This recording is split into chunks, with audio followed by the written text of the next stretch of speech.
Monsoon आने के साथ खेती किसानी के काम में भी तेजी आ गई है, लेकिन डीजल के दाम में इजाफा किसानों पर भारी पड़ रहा है।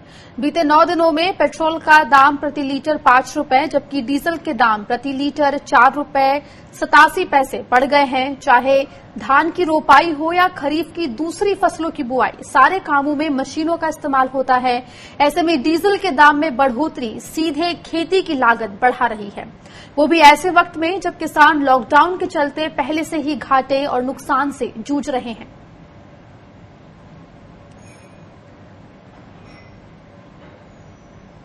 डीजल के बढ़ते दाम से किसानों को कितना नुकसान हो रहा है, खासतौर पर गन्ना किसानों को भुगतान न मिलने से क्या समस्याएं आ रही है, इस पर स्वराज एक्सप्रेस की एग्जीक्यूटिव प्रोड्यूसर अनिका आर्यन ने भारतीय किसान यूनियन के प्रवक्ता राकेश टिकैत से बात की है। आइए सुनते हैं।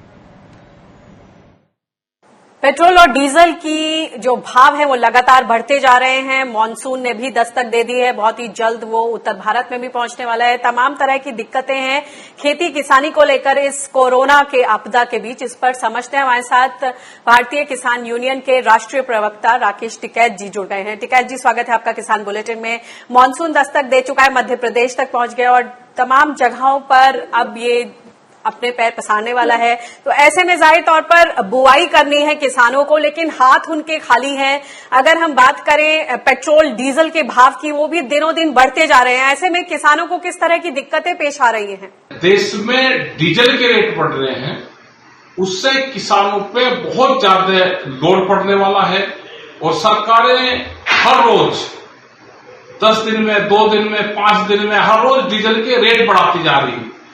इंटरनेशनल मार्केट में डीजल के रेट कम है, सरकार को रेट घटाने चाहिए, लेकिन सरकारें क्या है कि डीजल के रेट नियंत्रण बढ़ाते जा रहे।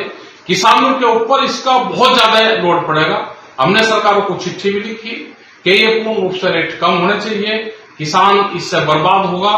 किसानों को फसल की बुआई करनी है, इस टाइम पे डीजल की सबसे ज्यादा जरूरत अब किसानों को पड़ती है कि धान की रोपाई होगी, उसकी सिंचाई होगी, ट्रैक्टर में डीजल चाहिएगा, तो रेट घटने चाहिए। इससे पूर्ण रूप से किसान देश का नाराज है डीजल के रेट बढ़ने से। जी, जैसा कि मैंने बोला कि मॉनसून अब बस दस्तक देने ही वाला है और किसानों को अपने आगे की फसल की बुआई करनी है। लेबर की प्रॉब्लम है, बीज की प्रॉब्लम है। बीज को लेकर क्या सरकार की तरफ से कोई सहायता मिल रही है? उत्तर प्रदेश में क्या स्थिति है? मानसून आ चुका है, आधे भारत में मानसून ने दस्तक दे दी है।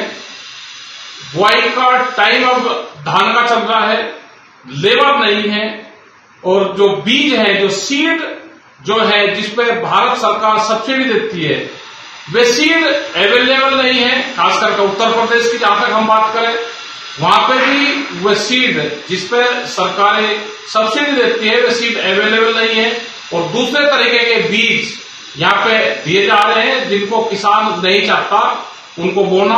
तो हमारी सरकार से डिमांड है कि जो जिन सीड पे, जिन बीज के ऊपर सब्सिडी है और वे अच्छी क्वालिटी के हैं, वे बीज किसानों को मुहैया कराया जाए, क्योंकि फसल का टाइम हो रहा है, उसमें 2 पैसे किसान को भी बच जाएंगे। तो सरकार से अपील है कि ये काम करें और इस तरह के काम न करें, क्योंकि लेबर भी बहुत कॉस्टली अब पड़ रही है। लेबर इस लॉकडाउन के टाइम पे लेबर भी किसान के पास में नहीं है, उससे किसानों का खर्चा बढ़ रहा है। तो सरकारों को चाहिए कि जो सब्सिडी वाले सीड हैं, वे सीड अवेलेबल करवा लें। गन्ना किसान बेहद परेशान है, लगातार कई तरह के आंदोलन भी कर चुके हैं, सड़क से लेकर अब सोशल मीडिया पर भी वो बार बार अपनी दिक्कतें, किस तरह से अपने परिवार को चलाएंगे, बच्चों की स्कूल की फीस देनी है। इस कोरोना काल में पहले ही वो बहुत ज्यादा परेशान है। ऐसे में गन्ना किसानों की किस तरह की स्थिति और आगे का भविष्य, ये देखने को मिला है कि खास करके जो गन्ना किसान है, उसका अगर पूरे देश के किसानों की हम बात करते हैं तो 26,000 करोड़ रुपए से ज्यादा आज गन्ना किसानों का बकाया है। अगर अकेले हम उत्तर प्रदेश की बात करते हैं तो उत्तर प्रदेश में 18,000 करोड़ रुपया बकाया है। उसका जो ब्याज है वो उस पर बकाया है। तो सरकार देने को तैयार नहीं है, शुगर फैक्ट्री देने को तैयार नहीं है। और हमने सरकारों को ये चिट्ठी लिखी, भारत सरकार को ये चिट्ठी लिखी कि डिजिटल इंडिया कैंपेन के तहत हिंदुस्तान के किसानों का गन्ने का भुगतान हो। किसान ने गन्ना का शुगर फैक्ट्री में डाल दिया तो उसका डिजिटल इंडिया कैंपेन के तहत उसका भुगतान हो जाना चाहिए, किसानों का भी उसका फायदा मिले। तो अभी जो ये भुगतान है ये करीब 26,000 करोड़ रुपए का विदाउट इंटरेस्ट ये भुगतान है। अगर इसमें हम ब्याज जोड़ेंगे, उसकी गणना करेंगे तो ये भुगतान हो ज्यादा नहीं बैठेगा। तो हमारी ये है कि उत्तर प्रदेश के किसानों के, पूरे देश के किसानों का गन्ने का भुगतान हो। अभी पढ़ाई का टाइम है, बच्चों की फीस जानी है, पूरे खर्चे हैं।